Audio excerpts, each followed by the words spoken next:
Welcome back, detectives. Today, we're decoding the wild, honestly, sometimes totally chaotic world of group chats. If you've ever felt completely overwhelmed by endless WhatsApp notifications or just kind of confused by digital drama, well, you're in exactly the right place. In this explainer, we're going to dig into the source material and build up an absolutely unstoppable social radar together. We'll look at some fascinating psychological insights into why we communicate the way we do online, and, most importantly, how to protect our dignity while doing it. So let's just dive right in. So, be honest. Have you ever sent a text and instantly wished you could unsend it? Yeah, we've all been there. You hit send and bam, your stomach just drops. You acted on impulse before thinking it through. And hey, this is incredibly common, especially when you factor in our natural impulsivity and just how fast digital communication moves today. We tend to treat texting like an ongoing conversation in our head rather than a real social space where people actually need time to pause, respond, and take turns. But the insights we're looking at today suggest we can actually train our brains to master this digital world without any of that post-send shame. Let's see how. All right, moving to case file 1, the unknown group invite. Okay, here's the scenario. Our friend Bongsoon gets added to a massive WhatsApp group by an acquaintance she barely knows. The chat is blowing up. Super active, full of people she's literally never met. So pause and decide. If you don't actually know the people in the chat, should you just start firing off messages so you feel like you belong? Look, it's super tempting, right? It's this phenomenon psychologists call social hunger, which is basically just a really intense desire to connect and be part of the group. But remember, people in someone else's group are definitely not automatically your friends. And that perfectly introduces the concept of friendship circles. As we can see, these categories are broken down into family, close friends, acquaintances, and strangers. The absolutely crucial point here is that we should not treat everyone online with the exact same level of trust. A lot of times, when we're really eager for approval, we kind of end up treating everyone like they're right there in that close friend circle. But you really have to ask yourself, what information actually belongs in each circle? We need to categorize our digital contacts just like we do in the physical world. So to help figure out who goes where, you need a social radar checklist. Before you start chatting away with anyone in a new group, you've got to ask yourself a few things. Do I actually know this person in real life? Have we ever spoken before? Did they even reply to my last message? If the answer is no, stop and wait. I mean, think about it. You wouldn't just walk up to a total stranger in a coffee shop and start spilling your deepest secrets or constantly tapping them on the shoulder, right?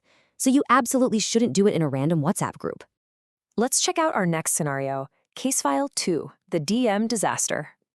Okay, so Minjun keeps messaging a boy he barely knows, and the boy hasn't replied to his last 5 texts. Minjun is experiencing what we call rejection sensitivity. Basically, he's super distressed that he's being ignored, so what does he do? He works even harder to regain that connection by sending more and more messages. He just wants to connect. But pause and think for a second. Is firing off 20 messages actually going to make them friends? No way. It doesn't make people like you more. Actually, it just gives others the power to tease you or view the whole thing as kind of desperate. The fix for Minjun's problem is a genius little concept called social energy matching. This is honestly one of the strongest digital skills we can develop. You've got to treat texting like a game of catch. You throw the ball once, then you wait. If the other person throws it back, awesome, you continue. If they send one message, you send one back. If they send a really short reply, you keep your reply short. And if they send no reply at all, stop and wait. You never, ever throw 20 balls at someone if they don't even throw one back. Match their energy, do not exceed it. Up next is case file 3, the overshare trap. So here is Rachel's situation. She really wants to make friends in a new chat, so she tries to build intimacy super fast. She starts sending 20 personal family photos and venting about this private fight she just had at home. Pause and decide here. Is oversharing deep family secrets with strangers really the best way to make people like you? Look, we probably all overshared a bit trying to win someone over, but the data shows it almost never works. It might feel like you're just being open and friendly, but it actually reveals a pretty weak social radar. You aren't earning friendship. You're just making yourself highly vulnerable to people you don't even know. To protect yourself from falling into this overshare trap, you need to lock in some strict digital safety protocols. Never share family problems online, period. Don't discuss the adults in your life or any personal family dynamics in group chats. And absolutely avoid moving conversations to private chats with kids you don't know. Now, if someone asks you something way too personal, don't panic or freeze. Just use a script. Keep this one right in your back pocket. Hey, I don't share that online, or I don't know you well enough. Simple as that. Oversharing doesn't earn friendship. It just makes you an easy target. Always protect your privacy and your dignity. Moving along to case file 4, the gossip screenshot. In this one, Rosemary and Mina are in a private chat, and they are gossiping hard about their mutual friend, Jisoo. They think it's totally safe, right? Because it's just a private one-on-one message.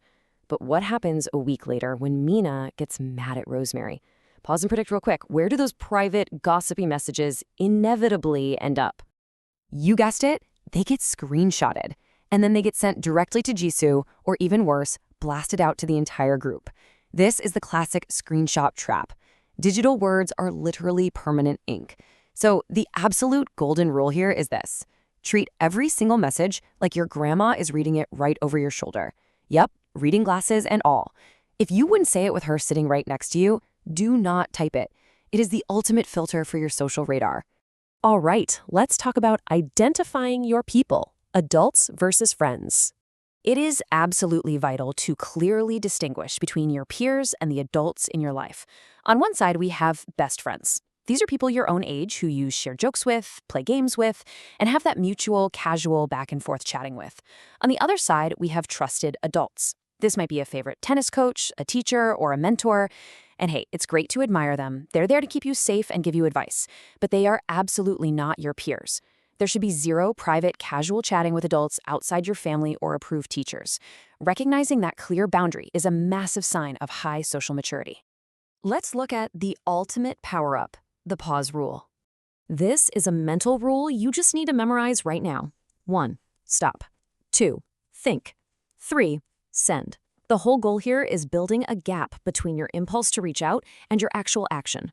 Before your fingers even touch that keyboard, you must stop and think. Ask yourself, why am I sending this? Has anyone actually spoken to me? Am I helping the conversation, or am I honestly just looking for attention? Only when you have a solid answer to those questions do you finally move to step 3 and hit send.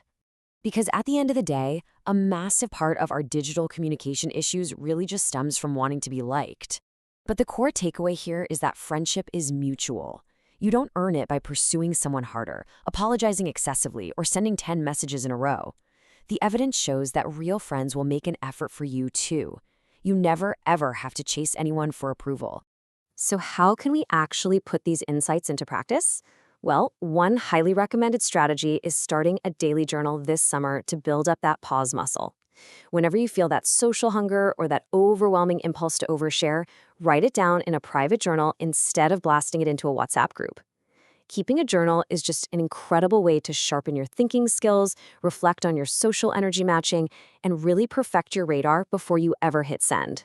So I'll leave you with this provocative thought. Next time you pick up your phone to message a group, are you throwing a ball in a mutual game of catch, or are you literally just talking to yourself? Think about it.